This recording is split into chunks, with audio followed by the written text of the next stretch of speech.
지금 이 순간 가장 중요한 내용을 간결하게 말씀드리자면 어디를 가든 인정받는 사람들은 실제로 한 가지 뚜렷한 특징을 가지고 있으며 이는 다산 정약용 선생의 가르침과도 깊이 맞닿아 있다는 점입니다. 많은 분들이 흔히 타고난 재능이나 성격 때문에 어떤 사람은 어디서든 두각을 나타낸다고 여기지만 사실 그보다는 의식적인 노력과 꾸준한 실천, 그리고 올바른 마음가짐이 어우러진 결과물임을 놓치기 쉽습니다.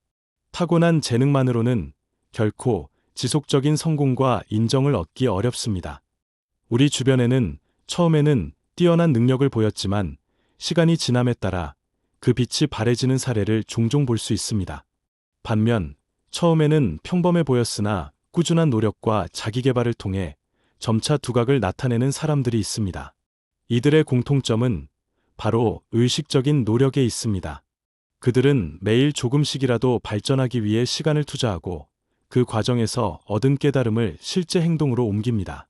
오늘은 바로 그 핵심 특징이 무엇인지, 그리고 그것을 통해 어떻게 인생을 바꾸고 주변 모든 곳에서 최고의 인정을 받을 수 있는지 구체적으로 말씀드리겠습니다. 결론부터 말씀드리면 배우고 깨달은 것을 삶에 실천하며 자기 자신을 끊임없이 성찰하고 다른 이들과 진심으로 소통하는 자세가 핵심입니다. 이러한 특징은 단순한 구호나 추상적인 개념이 아닙니다. 이는 실제로 성공한 많은 리더들과 전문가들의 삶 속에서 반복적으로 발견되는 명확한 패턴입니다. 심지어 서로 다른 시대와 문화권에서도 이 패턴은 일관되게 나타납니다. 고대 그리스의 철학자들부터 현대의 성공한 기업가들까지 이들은 모두 지식과 행동의 조화, 자기 성찰의 힘, 그리고 효과적인 소통의 중요성을 강조해왔습니다. 여기에 더해 자신만의 원칙을 지키면서도 인간적인 온기를 잃지 않고 무엇보다 강력한 내적 동기를 바탕으로 흔들림 없이 노력할 수 있다면 누구나 자신의 삶을 원하는 방향으로 변화시킬 수 있고 그 결과 어디서든 두각을 나타낼 수 있습니다. 흥미로운 점은 이러한 특징들이 서로 밀접하게 연결되어 있다는 것입니다. 배움이 없는 실천은 방향을 잃기 쉽고 실천이 없는 배움은 공허합니다. 자기 성찰 없이는 진정한 개선이 어렵고 소통 능력 없이는 아무리 좋은 아이디어도 다른 이들에게 전달되지 않습니다. 마찬가지로 원칙과 인간미의 균형이 깨지면 신뢰를 잃게 되고 내적 동기가 부족하면 어려움 앞에서 쉽게 포기하게 됩니다. 이 특징은 인생을 통틀어 더 나은 성취와 의미를 찾아가는데 결정적인 역할을 하며 또한 주변 사람들의 깊은 신뢰와 존중을 얻게 만듭니다. 그러니 지금부터 이야기에 주목해 주시길 부탁드립니다. 성공한 많은 사람들의 삶을 살펴보면 그들은 단순히 운이 좋거나 재능이 뛰어나서가 아니라 이러한 특징들을 의식적으로 개발하고 꾸준히 실천해왔음을 알 수 있습니다. 예를 들어 세계적인 기업가들은 끊임없이 새로운 지식을 습득하고 그것을 실험하며 실패로부터 배우는 과정을 반복합니다. 그들은 또한 자신의 강점과 약점을 명확히 인식하고 팀원들과 효과적으로 소통하며 단기적인 이익보다는 장기적인 가치를 추구합니다. 가장 중요한 것을 핵심만 담아드렸지만 이를 실제 생활 속에서 온전히 체득하기 위해서는 조금 더 구체적이고 풍부한 설명이 필요합니다. 그러니 지금부터 본격적인 이야기를 시작해 보겠습니다. 첫 번째로 다산 정약용 선생이 여러 저술과 일화를 통해 강조하신 것 중 하나는 배우는 일과 실천하는 일의 조화로운 균형입니다. 사람들이 흔히 놓치는 부분은 많이 배우면 무조건 성공할 것이다 라는 단순한 생각입니다. 물론 학습을 통해 넓은 지식을 쌓고 세상을 이해하는 폭을 넓히는 것은 매우 중요합니다. 그러나 아무리 풍부한 지식을 쌓아도 그 지식이 현실의 문제를 해결하거나 구체적인 행동으로 이어지지 않으면 결국 성장의 문턱에서 제자리 걸음만 하다가 끝나기 쉽습니다. 다산 정약용 선생은 그의 저서 목민심서와 경세유표 등에서 공무원들이 이론적 지식뿐만 아니라 실제 백성들의 삶을 개선할 수 있는 실용적인 정책을 마련해야 한다고 강조했습니다. 이는 오늘날의 맥락에서도 그대로 적용됩니다. 아무리 많은 지식을 쌓아도 그것이 실제적인 문제 해결로 이어지지 않는다면 그 지식은 한낱 장식에 불과할 수 있습니다. 예컨대 어떤 사람들은 온갖 입문서와 자기계발서를 읽으며 유명 강연과 세미나를 무더기로 찾아다닙니다. 분명 그 지식의 축적량은 상당할 것입니다. 그러나 실천이라는 단계가 빠져 있다면 실제로 직면한 문제 상황을 해결하고 자신의 역량을 높이는데 별다른 진전이 없을 수도 있습니다. 이것은 마치 요리책을 수십 권 읽었지만 단 한 번도 직접 요리를 해보지 않은 사람과 같습니다. 그는 재료의 특성, 조리법의 원리, 심지어 세계 각국의 요리 문화까지 이론적으로는 알고 있을지 모르지만 실제로 부엌에 서면 기본적인 요리조차 만들지 못할 수 있습니다. 반면 몇 가지 기본적인 조리법만 알고 있더라도 꾸준히 실습하며 경험을 쌓은 사람은 점차 자신만의 맛과 기술을 발전시킬 수 있습니다. 반대로 실천만을 강조하는 분들도 계십니다. 이론 같은 건 다 필요 없고 그냥 부딪히며 배운다라는 태도로 뛰어들어 시행착오를 반복하는 것이죠. 물론 이 방식으로도 어느 정도 성장이 가능하겠지만 체계적인 학습이 부족하면 같은 오류를 여러 번 반복하거나 정확한 방향을 잡지 못해 더 오랜 시간을 허비하기 쉽습니다. 이는 마치 지도 없이 낯선 도시를 탐험하는 것과 같습니다. 어쩌면 우연히 멋진 장소들을 발견할 수도 있지만 대부분은 불필요한 돌아가는 길을 택하게 되고 중요한 명소를 놓치기도 하며 심지어 위험한 지역에 진입할 수도 있습니다. 반면 기본적인 지도와 안내서를 챙긴 여행자는 더 효율적으로 여행하면서도 현지 경험을 충분히 즐길 수 있습니다. 그렇기에 결국 다산 정약용 선생이 말한 배움과 실천의 균형을 갖춘 사람이야말로 어디서든 훨씬 빠르고 효율적으로 성장할 수 있습니다. 이 특징을 제대로 살리는 과정에서 우리는 큰 이점을 얻게 됩니다. 실무적으로 어떤 프로젝트를 맡더라도 기초 지식부터 탄탄히 익힌 뒤 실제 상황에 맞춰 행동을 옮기고 진행 과정에서 발생하는 난관을 해결하기 위해 다시 배우고 또 실천하는 끊임없는 순환을 만들어내기 때문입니다. 이러한 순환 과정은 단순한 반복이 아니라 나선형 상승의 구조를 가집니다. 즉, 매번 배움과 실천의 주기를 거치면서 더 높은 수준의 이해와 숙련도에 도달하게 됩니다. 처음에는 기본적인 개념을 배우고 간단한 작업을 수행하지만 점차 더 복잡한 이론을 학습하고 더 도전적인 과제를 수행할 수 있게 됩니다. 이 순환이 반복되면 지식과 경험이 짝을 이루어 더 단단해지고 어느 순간부터는 주변 사람들도 이 사람에게 일을 맡기면 확실히 잘 해낸다라는 믿음을 갖게 됩니다. 그렇게 한번 신뢰가 쌓이면 그 사람을 향한 인정과 존중은 더 견고해집니다. 신뢰는 하루아침에 형성되지 않습니다. 그것은 약속을 지키고 기대 이상의 결과를 제공하며 어려운 상황에서도 해결책을 찾아내는 수많은 작은 성공의 누적입니다. 그리고 이러한 신뢰는 한번 형성되면 쉽게 무너지지 않는 강력한 자산이 됩니다. 특히 현대 사회에서는 불확실성이 커지고 변화의 속도가 빨라지면서 신뢰할 수 있는 사람의 가치가 더욱 증대되고 있습니다. 이렇게 배움과 실천이 조화를 이루는 태도가 바로 어딜 가든 인정받는 사람의 뿌리이며 우리에게도 분명히 적용 가능한 이야기라는 점을 꼭 기억해 주시면 좋겠습니다. 두 번째로, 이 특징을 우리 삶의 진정으로 뿌리내리게 하기 위해서는 무엇보다 자기 성찰이 필수적입니다. 아무리 훌륭한 책을 읽고 이를 통해 풍부한 경험을 쌓는다 해도 그것을 본인의 것으로 만들지 못한다면 결국 언젠가는 허무함만 남게 될 것입니다. 진정한 성장은 외부에서 주어지는 정보나 경험을 단순히 축적하는 것이 아니라 그것을 자신만의 렌즈로 해석하고 내면화하는 과정을 통해 이루어집니다. 이는 마치 음식을 소화시키는 것과 같습니다. 아무리 좋은 음식을 섭취해도 제대로 소화하지 못하면 영양분을 흡수할 수 없는 것처럼 경험과 지식도 성찰이라는 과정을 통해 소화되어야 합니다. 다산 정약용 선생은 다양한 저작에서 자주 반성과 성찰의 중요성을 언급하셨는데 이는 단순히 형식적인 잘잘못 따지기가 아니라 자신의 행위를 스스로 관찰하고 평가하여 더 나은 방향을 모색하는 적극적인 태도를 의미합니다. 성찰은 우리의 행동, 사고방식, 감정, 그리고 그 밑에 깔린 가정과 신념까지 탐색하는 깊은 과정입니다. 그것은 단순히 표면적인 실수를 확인하는 것이 아니라 그 실수가 왜 발생했는지, 그 밑에 어떤 패턴이 있는지, 그리고 어떻게 하면 근본적인 변화를 이룰 수 있는지를 살펴보는 것입니다. 가령 오늘 하루 동안 어떤 상황에서 실수를 했는지, 왜 그러한 실수가 발생했는지, 앞으로는 어떻게 보완할 수 있는지 구체적으로 돌아보는 시간을 갖는 것입니다. 많은 분들이 바쁜 일상을 보내면서 이런 시간을 가지기 어려워하시지만 하루 중 10분에서 15분만이라도 조용히 자신을 되돌아보는 시간을 갖는다면 실수의 패턴을 파악하고 실수의 본질을 들여다볼 수 있으며 더 효율적인 해결책을 생각해낼 기회를 얻게 됩니다. 역사적으로 많은 위대한 인물들은 일기나 명상 또는 정기적인 자기 대화를 통해 자기 성찰의 습관을 길렀습니다. 벤자민 프랭클린은 매일 저녁 자신의 행동을 돌아보고 13가지 덕목에 비추어 평가했으며 마르쿠스 아우렐리우스는 명상록을 통해 자신의 사고와 행동을 철학적으로 성찰했습니다. 현대의 많은 성공한 CEO들도 명상이나 저널링 같은 방식으로 자기 성찰의 시간을 가집니다.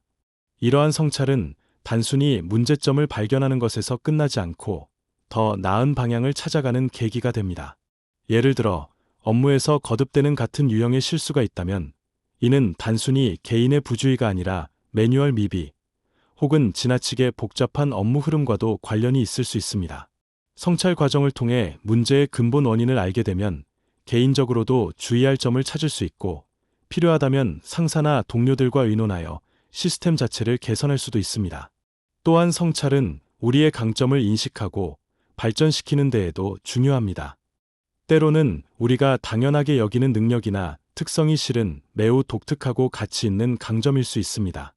정기적인 성찰을 통해 내가 무엇을 할 때 가장 에너지가 넘치는가, 어떤 작업에서 다른 사람들보다 뛰어난 결과를 내는가 등의 질문에 답함으로써 자신만의 강점을 발견하고 키울 수 있습니다. 이렇게 지속적으로 배움과 실천을 이어가면서 동시에 자기 자신을 성찰하는 과정을 반복하다 보면 어느 순간부터는 매우 안정적이고 능숙한 모습으로 업무를 처리하게 되고 그 결과로 인한 신뢰와 인정은 자연스럽게 따라옵니다. 성찰을 통한 성장은 단순한 기술 향상을 넘어 문제를 바라보는 관점 자체를 변화시킵니다. 초보자는 문제의 표면만 보지만 성찰을 통해 성장한 전문가는 문제의 구조와 맥락을 함께 파악합니다. 이는 마치 체스 게임에서 초보자는 한두 수 앞만 보는 반면 그랜드마스터는 게임 전체의 패턴과 흐름을 인식하는 것과 같습니다. 다시 말해 다산 정약용 선생이 강조한 성공 법칙이 결코 이론적이거나 추상적인 것이 아니라 오늘날의 현대사회에도 매우 유용한 실천적 지침이라는 사실을 실감하게 됩니다. 세 번째로, 우리는 주변 사람들과의 소통을 간과해서는 안 됩니다. 아무리 한 사람이 뛰어난 역량을 갖추었다 해도 결국 인간은 사회적 존재이고 함께 협력하며 목표를 달성해가는 과정에서 존중과 인정을 받게 됩니다. 현대 사회에서는 어떤 문제도 혼자서 완벽하게 해결할 수 없습니다. 복잡한 프로젝트는 다양한 전문성을 가진 팀원들의 협업을 필요로 하며 중요한 의사결정은 여러 이해관계자들의 의견을 수렴해야 합니다. 따라서 자신의 생각을 명확히 전달하고 다른 사람의 관점을 이해하며 함께 해결책을 모색하는 소통 능력은 그 어느 때보다 중요해졌습니다. 다산 정약용 선생 또한 관직에 있으면서 수많은 사람과 만나 의견을 나누고 상하관계나 백성들과의 관계 속에서 끊임없는 소통을 통해 실질적인 변화를 이끌어냈습니다. 정약용은 지방관으로 근무할 때 직접 백성들을 만나 그들의 고충을 듣고 실제 생활 속에서 발생하는 문제점을 파악하고자 했습니다. 그는 단순히 자신의 지식과 이론에 근거한 정책을 추진하는 것이 아니라 현장의 목소리를 듣고 그것을 정책에 반영하려고 노력했습니다. 이러한 그의 접근 방식은 오늘날 우리에게도 중요한 교훈을 줍니다. 소통이란 단순히 정보를 주고받는 것을 넘어 상호 이해와 협력의 기반을 구축하는 과정입니다. 이를 위해서는 첫째, 상대방의 말을 진심으로 경청하는 태도가 필요합니다. 둘째, 내 주장을 펼칠 때에도 상대방이 이해하기 쉽게 전달하려는 노력이 있어야 합니다. 셋째, 혹시 서로의 입장이 다르더라도 즉각적인 비판이나 갈등 조성 대신 왜 그런 차이가 생겼는지를 함께 찾아보는 노력이 중요합니다. 진정한 경청은 단순히 말을 듣는 것이 아니라 상대방의 관점에서 세상을 이해하려는 노력입니다. 이는 말의 내용뿐만 아니라 그 사람의 감정, 가치관, 그리고 숨겨진 니즈까지 파악하려는 시도를 포함합니다. 우리는 종종 상대방의 말을 판단하기 위해 듣곤 하지만 진정한 경청은 이해하기 위해 듣는 것입니다.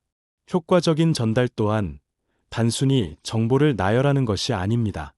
그것은 상대방의 지식 수준, 관심사, 그리고 현재 상황을 고려하여 가장 적절한 방식으로 메시지를 구성하는 것입니다. 때로는 전문 용어 대신 일상적인 비유를 사용하거나 길고 복잡한 설명 대신 간결한 핵심만 전달하는 것이 효과적일 수 있습니다.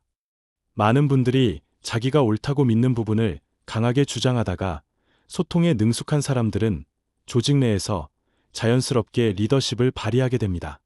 그들은 팀원들의 다양한 의견을 조율하고 공동의 비전을 제시하며 모두가 같은 방향으로 나아갈 수 있도록 이끄는 능력을 보여줍니다. 이는 공식적인 직책이나 권한이 없더라도 발휘될 수 있는 자연스러운 리더십의 형태로 주변 사람들로부터 자발적인 존중과 지지를 이끌어냅니다. 네 번째로, 인간적인 따뜻함과 원칙적인 태도를 동시에 유지하는 균형 감각이 필요합니다. 다산 정약용 선생이 백성들과 머리를 맞대고 현실적인 문제를 해결하던 모습에서 볼 수 있듯이, 성공적인 사람은 원칙과 기준을 철저히 지키면서도 사람을 대할 때는 인간적인 온기를 잃지 않습니다. 현대 사회에서는 종종 원칙을 지키는 사람과 인간미 있는 사람이 서로 대립되는 개념처럼 여겨집니다. 원칙적인 사람은 냉정하고 융통성이 없다고 생각하거나, 반대로 인간적인 사람은 규칙을 쉽게 어기고 감정에 휘둘린다고 오해하기도 합니다. 그러나 진정으로 성숙한 사람은 이 두 가지 특성을 모두 갖추고 있으며 상황에 따라 적절히 조화시킬 수 있습니다.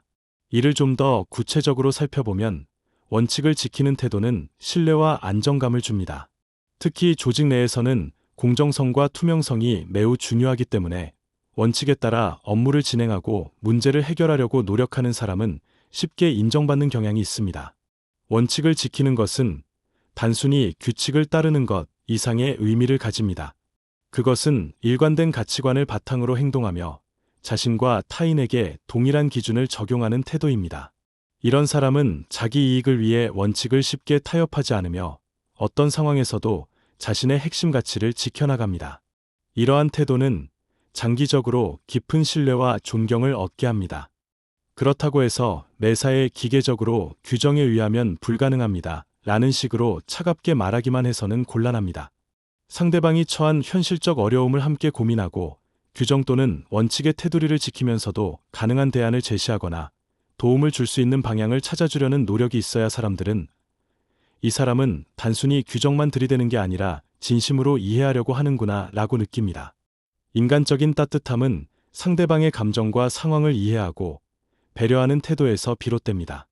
이는 단순한 친절함이나 호의를 넘어 깊은 공감 능력과 타인에 대한 진정한 관심을 포함합니다.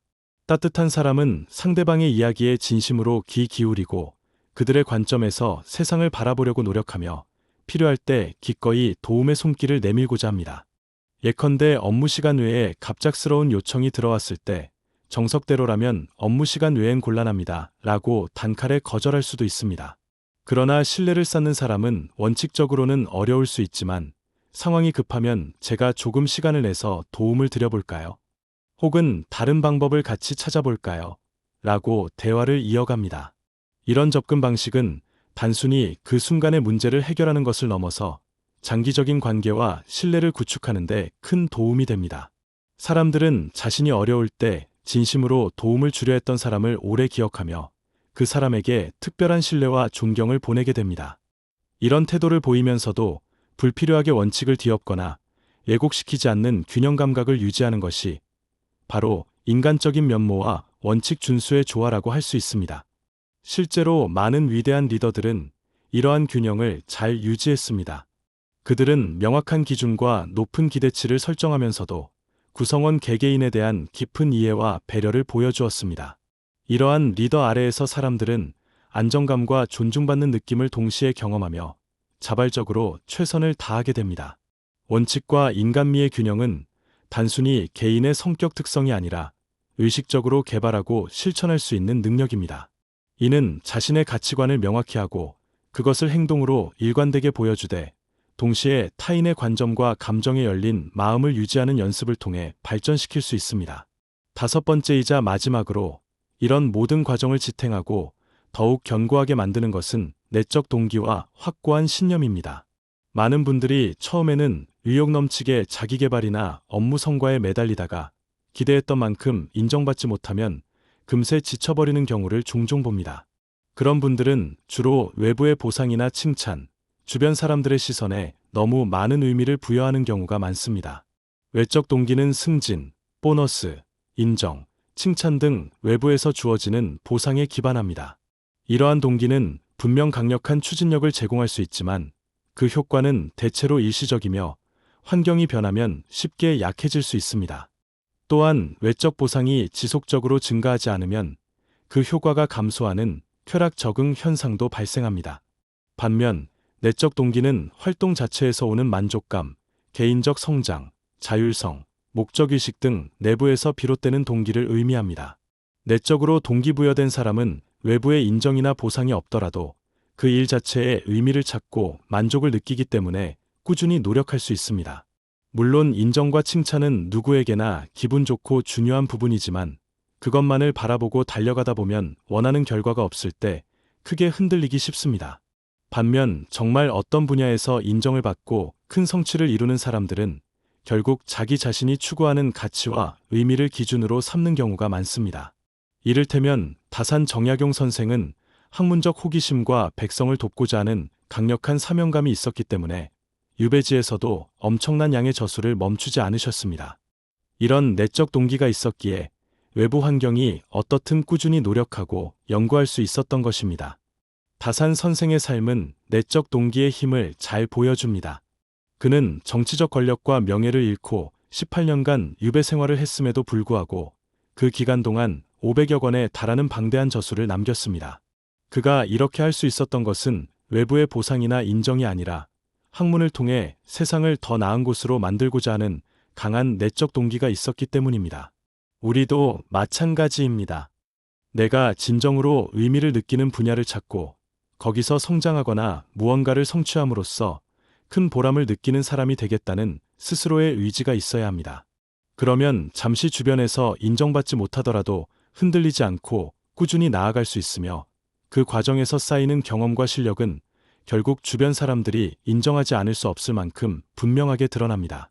내적 동기는 타고나는 것이 아니라 발전시킬 수 있는 능력입니다. 그것은 자신의 가치관과 열정을 탐색하고 자신이 하는 일에서 더 큰 의미와 목적을 찾아내는 과정을 통해 강화될 수 있습니다. 또한 자율성을 키우고 숙련도를 높이며 성장 마인드셋을 개발함으로써 내적 동기를 증진시킬 수 있습니다. 확고한 신념 또한 성공의 중요한 요소입니다. 모든 위대한 성취는 어려움과 도전, 그리고 실패를 동반합니다. 이러한 난관을 극복하고 계속 나아갈 수 있게 하는 것이 바로 자신의 목표와 가치에 대한 흔들리지 않는 신념입니다. 이는 단순한 낙관주의가 아니라 어려움을 인정하면서도 그것을 극복할 수 있다는 강한 믿음입니다. 그리고 이것이 진정한 성장의 길이자 어딜 가든 자연스럽게 인정받을 수 있는 토대가 됩니다. 자, 지금부터는 이 5가지 핵심 원리를 조금 더 심화해서 어떻게 실제 삶에 적용할 수 있는지 구체적인 사례와 함께 길게 말씀드리겠습니다.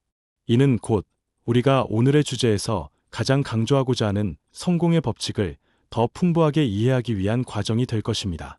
첫째 원리인 배움과 실천의 조화에 대해 더 깊이 들어가 보겠습니다. 많은 사람이 배움을 단순히 지식의 축적으로만 생각합니다.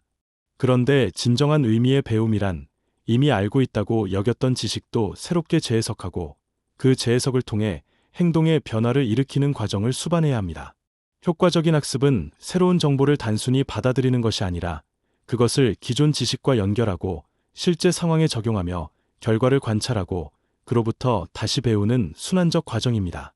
이는 마치 정원을 가꾸는 것과 같습니다. 씨앗, 새로운 지식을 심는 것만으로는 충분하지 않고 물을 주고 가지를 쳐주고 때로는 이식하고 접목하는 등의 지속적인 관리가 필요합니다. 예컨대 회사에서 새롭게 진행되는 프로젝트를 맡아야 할 때 내가 과거에 비슷한 프로젝트를 맡아본 적이 있으니 이미 다 알아라고 생각하고 대충 넘어가면 그 다음에는 실제 문제 앞에서 오래된 방식이 통하지 않거나 예기치 못한 변수가 생기기 마련입니다. 이것은 변화의 속도가 빠른 현대 사회에서 특히 위험한 태도입니다.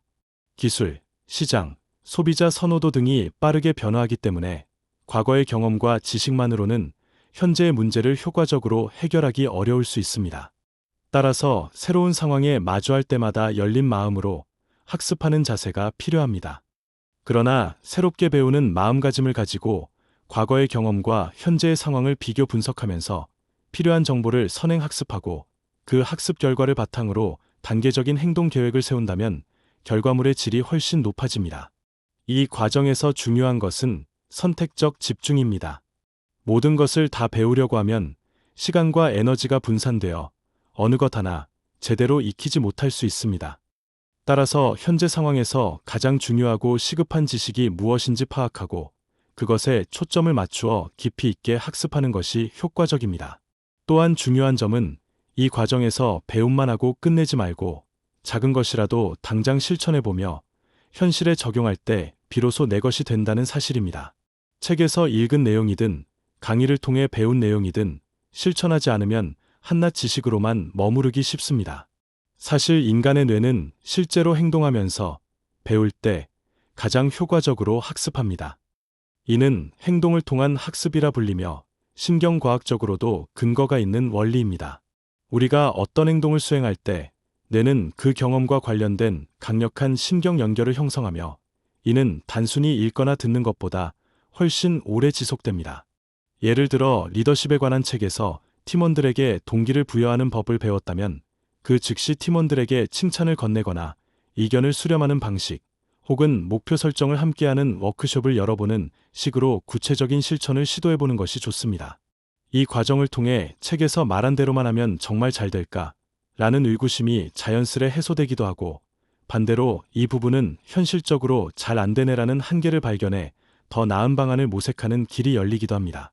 실천을 통한 학습의 또 다른 이점은 암묵지의 획득입니다.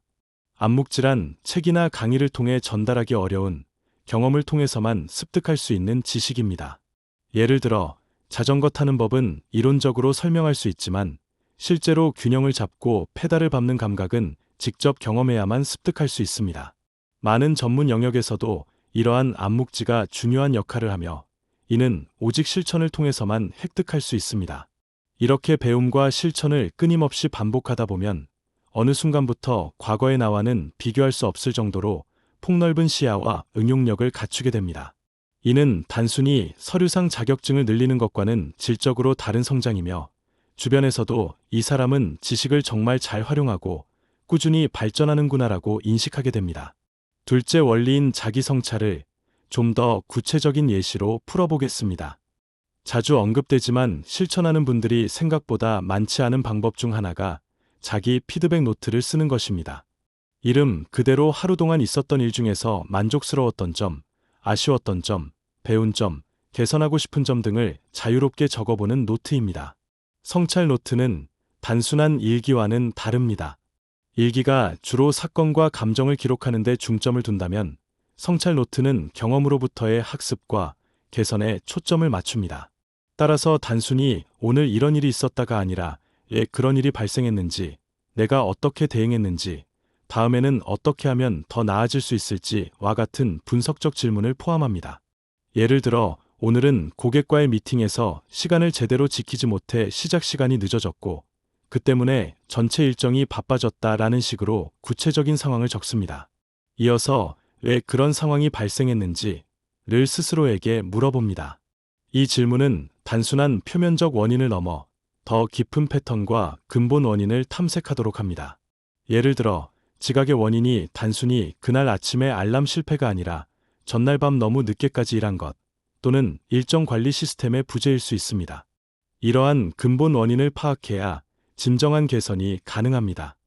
전날 야근으로 피로가 쌓여 알람을 무시하고 좀 더 잤다거나 서류 정리가 미흡해 오전에 급하게 준비하느라 지체되었다 등등 원인을 적나라하게 파악합니다. 그러고 나서 그렇다면 내일이나 다음 미팅에서는 어떻게 개선할 것인지 구체적인 액션 아이템을 적어둡니다.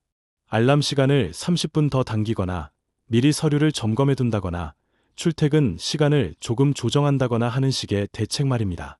중요한 것은 이러한 개선책이 구체적이고 실행 가능해야 한다는 점입니다. 다음에는 더 잘해야지와 같은 모호한 다짐보다는 다음 미팅 전날에는 모든 자료를 체크리스트로 만들어 확인하고 알람을 3개 설정하며 30분 일찍 도착하도록 계획하겠다 와 같이 구체적인 계획이 효과적입니다. 이런 과정을 매일 10분만 투자해도 일상의 사소한 실수들이 체계적으로 개선됩니다. 나아가 평상시에는 인식조차 하지 못했던 습관적 문제들을 드러나게 하고 그것을 어떻게 해결할지 구체적인 방안을 마련하게 함으로써 계속해서 발전을 이루어낼 수 있습니다. 성찰 노트는 특히 처음에는 불편하고 시간이 많이 걸리는 것처럼 느껴질 수 있습니다. 하지만 이것이 습관이 되면 점차 자연스럽게 더 빠르고 깊은 성찰이 가능해집니다. 또한 시간이 지남에 따라 이전 기록들을 다시 읽어보면서 자신의 성장 패턴과 반복되는 문제점들을 파악할 수 있게 됩니다. 이는 단지 업무나 외적인 성취에만 국한되지 않습니다. 대인관계에서도 마찬가지입니다. 예를 들어, 오늘 친구와 대화를 하다가 내가 너무 일방적으로 말만 늘어놓았던 것 같다. 친구가 무슨 이야기를 하려 해도 내가 자꾸 끼어들었고, 결국 대화가 매끄럽게 진행되지 않았다라는 깨달음을 적고, 다음 만남에서는 친구가 말을 할 때 최대한 끼어들지 않고 들어주겠다라는 식의 개선 목표를 세우는 겁니다. 이러한 사소한 대인관계 패턴의 개선은 시간이 지남에 따라 큰 차이를 만들어냅니다. 우리의 일상은 수많은 작은 상호작용으로 이루어져 있으며 이러한 상호작용의 질을 높이는 것은 전반적인 삶의 질과 관계의 깊이를 향상시킵니다. 이렇게 작은 부분에서부터 성찰하고 행동을 바꾸면 실제로 대화의 질이 크게 달라지고 상대방도 요즘 대화가 훨씬 편해졌다라고 느끼게 됩니다. 그것이 하나둘 모여서 그 사람에 대한 호감도나 신뢰도로 이어지니 어디서든 인정받는 사람이 되기 위한 확실한 기초가 됩니다. 셋째 원리인 소통의 중요성을 조금 더 자세히 말씀드리겠습니다. 사실 소통을 잘한다는 것은 단순히 말하는 스킬이 좋거나 달변이라는 뜻이 아닙니다. 오히려 핵심은 공감 능력, 경청 태도, 그리고 필요한 정보를 정확하고 쉽게 전달하는 기술입니다. 소통은 단순한 기술이 아니라 복합적인 능력의 집합입니다. 그것은 언어적 요소, 말의 내용, 어휘 선택, 문장 구조, 비언어적 요소, 표정, 몸짓, 목소리 톤, 그리고 메타적 요소, 대화의 맥락이에 상대방의 감정 상태 파악을 모두 포함합니다. 효과적인 소통자는 이 모든 측면을 상황에 맞게 조절할 수 있습니다. 공감 능력은 상대방이 처한 상황이나 감정을 헤아리는 힘이고, 경청 태도는 상대방의 말을 끊지 않고 진심으로 들어주려는 마음가짐이죠. 많은 사람이 말 잘하는 법을 배우고 싶어 하지만 정작 소통의 절반 이상은 잘 듣는 것에서 시작된다는 사실을 간과합니다. 사실 인간의 기본적인 욕구 중 하나는 이해받고 싶다는 마음입니다. 누구나 자신의 생각, 감정, 경험을 타인과 공유하고 그것이 인정받기를 원합니다. 따라서 상대방을 진정으로 이해하려는 노력만으로도 많은 소통의 문제가 해결될 수 있습니다. 잘 들어주는 것만으로도 상대방은 자신이 존중받고 있다는 느낌을 받고 그 순간부터 마음의 문을 열게 됩니다. 대화는 일방향이 아니라 쌍방향이기 때문에 상대방이 마음을 열어야 비로소 더 깊은 이야기가 오가고 협력 혹은 상호 이해의 폭이 커집니다. 진정한 경청은 단순히 소리를 듣는 것이 아니라 적극적인 과정입니다. 이는 상대방의 말에 완전히 집중하고 판단을 유보하며 그들의 관점을 이해하려고 노력하는 것을 의미합니다. 때로는 제가 이해한 것이 맞나요? 라고 확인하거나 그 상황에서 어떤 감정이 들었나요? 라고 더 깊이 탐색하는 질문을 통해 경청의 깊이를 더할 수 있습니다. 또한 정보 전달 능력도 매우 중요합니다. 전문 용어나 복잡한 개념을 쓸 때는 꼭 상대방이 알기 쉽게 풀어서 말해주어야 합니다. 내가 다 알아들으니 상대방도 알아듣겠지라는 태도는 금물입니다. 효과적인 정보 전달을 위해서는 상대방의 지식 수준과 관심사에 맞춰 내용을 조정해야 합니다. 전문가에게는 기술적 세부 사항을, 초보자에게는 기본적인 개념과 명확한 예시를 제공하는 식으로 접근 방식을 달리해야 합니다. 또한 핵심 메시지를 명확히 하고 필요한 경우 다양한 방식, 언어적 설명, 시각적 자료, 구체적 사례 등으로 반복 전달하는 것이 중요합니다. 이제 이 5가지를 어떻게 구체적으로 일상에서 실천할 수 있을지 조금 더 실제 사례에 근거하여 이야기해 보겠습니다. 첫 번째, 나에게 맞는 학습 루틴 만들기를 권장합니다. 이는 배움과 실천의 균형을 제대로 잡기 위한 시작점이 됩니다. 효과적인 학습 루틴은 개인의 생활 리듬, 학습 스타일, 그리고 목표에 맞게 설계되어야 합니다. 어떤 사람은 아침 일찍 집중력이 높고 어떤 사람은 밤에 더 효과적으로 학습합니다. 또한 시각적, 청각적 혹은 체험적 학습 방식 중 자신에게 맞는 방식을 찾는 것도 중요합니다. 이러한 개인적 특성을 고려하여 지속 가능한 학습 루틴을 설계해야 합니다. 예컨대 독서를 할 때도 마구잡이로 책을 읽기보다 나는 어떤 분야에 관심이 있고 현재 당면한 과제와 관련 있는 책은 무엇인가를 고민해보고 그 책을 골라 읽은 뒤 필요한 부분을 정리하여 실천 아이디어를 3개 이상 적어보는 겁니다. 그런 다음 실제로 며칠 동안 그 아이디어를 현실에 적용해보면서 잘된 점과 어려운 점을 피드백 노트에 적는 과정을 거칩니다. 이러한 목표 지향적 학습은 단순한 정보 수집보다 훨씬 효과적입니다. 정보 과잉의 시대에서 모든 것을 알려고 하기보다는 현재 자신에게 가장 필요하고 유용한 지식에 집중하는 것이 중요합니다. 이를 위해 정기적으로 지금 나에게 가장 필요한 지식과 기술은 무엇인가? 라는 질문을 스스로에게 던져보는 것이 도움이 됩니다. 예를 들어 리더십 관련 책을 읽었다면 그중 한 가지 개념만 골라서 내 팀에서 실제로 적용해보는 식입니다. 칭찬은 구체적으로 가능한 빠른 타이밍에 하라라는 조언을 실천해보려면 팀원 한 명의 업무가 좋았던 점을 그날 바로 언급해주고 그것이 전체 성과에 어떻게 기여했는지를 구체적으로 설명해주는 것입니다. 이렇게 작지만 명확한 실천을 반복하다 보면 어느새 그 책의 내용은 머릿속 지식이 아니라 내 삶의 일부로 녹아들게 됩니다. 이것이 바로 실천을 통한 진정한 학습의 힘입니다. 우리의 뇌는 이론적 지식보다 직접적인 경험을 통해 얻은 지식을 더 오래, 더 깊이 기억하기 때문입니다. 두 번째, 매일 짧은 성찰 시간을 정해놓고 반드시 실행해 보시는 것을 추천드립니다. 흔히 일기를 쓰거나 다이어리에 간단한 메모를 남기는 식으로 실천할 수 있습니다. 잠들기 전 10분이면 충분합니다. 성찰 시간은 달력에 예약하는 것이 효과적입니다. 바쁜 일상 속에서 성찰은 쉽게 뒤로 미루어질 수 있기 때문에 매일 같은 시간에 알람을 설정하거나 일정표에 성찰 시간을 명시적으로 표시해두는 것이 좋습니다. 이렇게 하면 성찰이 단순한 하면 좋은 것에서 반드시 해야 할 일상의 일부로 자리 잡게 됩니다. 오늘 가장 기억에 남는 일은 무엇이었는가? 나는 오늘 어떤 점에서 만족했고 어떤 점에서는 아쉬움을 느꼈는가? 그 아쉬움은 어떻게 개선할 수 있을까? 등을 간단히라도 적어보면 점점 더 깊은 통찰이 생기기 시작합니다. 성찰의 질을 높이기 위해 다양한 질문을 활용할 수 있습니다. 예를 들어, 오늘 내가 가장 에너지를 느낀 순간은 언제였는가? 오늘 가장 어려웠던 대화나 결정은 무엇이었는가? 그 상황에서 내가 다르게 할 수 있었던 것은 무엇인가? 오늘 배운 가장 중요한 교훈은 무엇인가? 등의 질문을 통해 더 깊은 성찰이 가능합니다. 한 달, 두 달 이렇게 쌓이다 보면 자신도 모르게 개선된 습관을 발견하고 나아가 내가 이렇게 하면 더 잘할 수 있겠구나 하는 확신이 생겨납니다. 이 과정을 게을리하지 않는 분들이 결국은 장기적으로 크게 발전합니다. 정기적인 성찰은 또한 우리의 성장을 가시화하는 데도 도움이 됩니다. 몇 개월 전의 기록을 다시 읽어보면 그동안 자신이 얼마나 성장했는지, 어떤 패턴이 반복되는지, 어떤 부분에서 진전이 있었는지를 객관적으로 볼 수 있게 됩니다. 이는 자신감을 높이고 앞으로의 방향을 설정하는 데 큰 도움이 됩니다. 세 번째, 본격적으로 소통 능력을 향상시키기 위한 구체적인 연습 방법으로 경청 훈련을 권합니다. 말 그대로 상대방이 말을 할 때는 절대 중간에 끼어들지 않고 다 들은 뒤에 혹시 내가 이해한 게 맞는지 다시 말씀드려도 될까요? 라고 되물어보는 것입니다. 효과적인 경청 훈련을 위해 적극적 경청 기법을 활용할 수 있습니다. 이는 단순히 침묵하며 듣는 것이 아니라 상대방의 말에 완전히 집중하고 비언어적 신호, 고개 끄덕임, 눈 맞춤 등로 관심을 표현하며 적절한 질문과 요약을 통해 이해를 확인하는 포괄적인 기술입니다.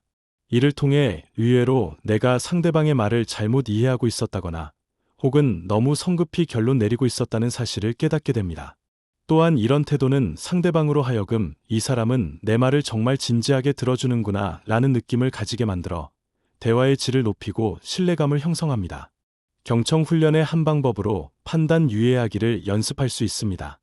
상대방의 의견에 동의하지 않더라도 즉각적으로 반박하거나 평가하지 않고 먼저 그들의 관점을 충분히 이해하려고 노력하는 것입니다. 이는 왜 그렇게 생각하시는지 더 자세히 설명해 주실 수 있을까요? 와 같은 질문을 통해 실천할 수 있습니다. 대화가 끝난 후에는 그 과정을 스스로 평가해보고 이번에는 상대방 말 중간에 끼어들지 않고 잘 들었다. 그런데 내 의견을 밝힐 때 예시가 부족해 조금 애매하게 전달되었던 것 같다 라는 식으로 구체적 피드백을 해보면 다음 기회에는 보다 나은 대화를 할 수 있습니다. 소통 능력 향상을 위한 또 다른 효과적인 방법은 다양한 대화 상황을 의식적으로 관찰하는 것입니다. 회의나 토론에서 어떤 사람의 말이 가장 설득력 있게 들리는지, 어떤 방식의 소통이 가장 긍정적인 반응을 이끌어내는지 주의 깊게 살펴보면 효과적인 소통의 패턴을 발견할 수 있습니다. 마지막으로 소통은 연습을 통해 향상됩니다. 다양한 대화 상황, 1대1 대화, 소규모 토론, 공식적인 발표 등에 자신을 노출시키고 매번 새로운 기술을 시도해보며 그 결과를 성찰하는 과정을 통해 점진적으로 소통 능력을 발전시킬 수 있습니다. 네 번째, 인간적인 면모와 원칙 준수를 함께 유지하는 법을 체득하기 위해서는 매사에 대안을 고민하는 습관을 들이는 것이 좋습니다. 흔히 사람들은 규정상 안 됩니다. 또는 이건 그냥 그렇게 해야 해요. 라는 말을 쉽게 꺼냅니다. 물론 그 말이 사실일 수 있지만 그 다음에 이어지는 대안을 함께 제시한다면 훨씬 부드럽고 생산적인 대화가 됩니다. 이러한 균형을 실천하기 위한 첫 번째 단계는 상황 속의 사람을 보는 것입니다. 즉, 단순히 규정이나 원칙에만 집중하는 것이 아니라 그 상황에 처한 사람의 필요와 감정을 함께 고려하는 것입니다. 이를 위해 이 상황에서 이 사람이 정말로 원하는 것은 무엇인가, 그들이 느끼는 어려움은 무엇인가, 와 같은 질문을 통해 상대방의 관점을 이해하려고 노력할 수 있습니다. 예컨대 어떤 업무 신청 마감일이 이미 지난 상태라면 마감이 지났으니 어쩔 수 없습니다 라고만 말하기보다 공식 마감일은 지났지만 혹시 특별 연장 절차가 있는지 확인해 볼 수 있습니다. 다만 이것은 상급 부서 승인도 필요한 부분이라서 조금 시간이 걸릴 수 있습니다. 그동안 제가 협조할 수 있는 부분이 있으면 알려주세요 라는 식으로 말해보는 것입니다. 대안을 제시할 때는 구체적이고 실현 가능한 옵션을 제공하는 것이 중요합니다. 막연한 위로나 희망적 관측보다는 현재 상황에서 실제로 취할 수 있는 행동이나 절차를 명확히 안내하는 것이 더 도움이 됩니다. 예를 들어, 지금은 이 방식으로는 어렵지만 다음과 같은 세 가지 대안을 고려해 볼 수 있습니다 라고 말한 후 구체적인 옵션을 설명하는 것입니다. 또한 원칙을 지키면서도 인간적인 배려를 보이는 방법으로 외에 대한 설명을 제공하는 것이 있습니다. 단순히 규정을 언급하는 것보다 그 규정이 존재하는 이유와 그것이 보호하려는 가치를 설명함으로써 상대방의 이해와 수용을 이끌어낼 수 있습니다. 이 절차가 번거롭게 느껴질 수 있지만 이는 모든 사람에게 공정한 기회를 보장하고 오류를 최소화하기 위한 것입니다. 와 같은 설명은 규정 준수의 필요성을 인간적인 방식으로 전달합니다. 그러면 상대방도 이 사람이 규정에 대해 잘 이해하고 있으면서 동시에 나를 배려해주는구나 라고 느끼게 됩니다. 이런 작은 차이가 모여서 정말 일 잘하고 배려심 있는 사람이라는 인식을 쌓아 올립니다. 다섯 번째로, 내적 동기를 더욱 공고히 하기 위한 방법으로 나만의 미션 스테이트먼트를 작성해 보길 제안드립니다. 이는 내가 왜 이 일을 하는지, 나에게 이 일이 갖는 의미는 무엇인지, 그리고 최종적으로 어떠한 상태가 되었을 때 나는 만족할 것인지를 문장으로 정리해 두는 것입니다. 효과적인 미션 스테이트먼트는 단순한 슬로건이 아니라 자신의 핵심 가치, 강점, 열정, 그리고 기여하고 싶은 바를 포괄적으로 담고 있어야 합니다. 이를 작성하기 위해서는 깊은 자기 성찰이 필요하며 여러 번의 수정과 다듬는 과정을 거치는 것이 일반적입니다. 미션 스테이트먼트는 개인마다 매우 다양한 형태를 가질 수 있습니다. 어떤 사람은 간결한 한 문장으로, 어떤 사람은 여러 영역, 직업, 가족, 개인 성장 등을 나누어 상세하게 작성하기도 합니다. 중요한 것은 그 내용이 진정으로 자신의 가치와 열망을 반영하고 읽을 때마다 영감과 동기를 부여할 수 있어야 한다는 점입니다. 예컨대 나는 늘 배우고 실천하는 자세로서 팀원들이 편안하게 자신의 역량을 펼칠 수 있는 환경을 만들어내고 싶다. 이를 통해 우리 조직이 더 큰 성과를 내고 궁극적으로 고객에게 높은 가치를 제공하고자 한다 라는 식으로 정의할 수 있습니다. 내적 동기는 또한 목적의식과 밀접하게 연관되어 있습니다. 자신의 일이 더 큰 목적에 기여한다는 인식은 강력한 동기부여 요소가 됩니다. 예를 들어 의사는 환자의 고통을 줄이고 생명을 구한다는 목적의식, 교사는 학생들의 잠재력을 발휘하도록 돕는다는 목적의식에서 깊은 보람을 찾을 수 있습니다. 어떤 직업이나 활동이든 그것이 어떻게 타인이나 세상에 긍정적인 영향을 미치는지 연결짓는 것이 내적 동기를 강화합니다. 힘들거나 지칠 때마다 이 문장을 꺼내보면서 나는 단순히 직장에서 월급을 받기 위해 일하는 게 아니라 내가 설정한 이 미션을 달성하기 위해 달려가고 있는 중이야 라고 자기 자신을 재확인시켜주면 다시 마음을 다잡고 꾸준히 노력할 힘이 생깁니다. 내적 동기를 유지하는 또 다른 방법은 작은 승리를 인식하고 축하하는 것입니다. 큰 목표를 향해 나아가는 과정에서 달성한 작은 성과들을 의식적으로 기록하고 인정함으로써 진전을 체감하고 지속적인 동기를 유지할 수 있습니다. 이는 단순히 오늘 나는 이런 것을 해냈다라고 자신에게 인정해주는 간단한 행동일 수도 있고 더 공식적인 형태의 성과 기록일 수도 있습니다.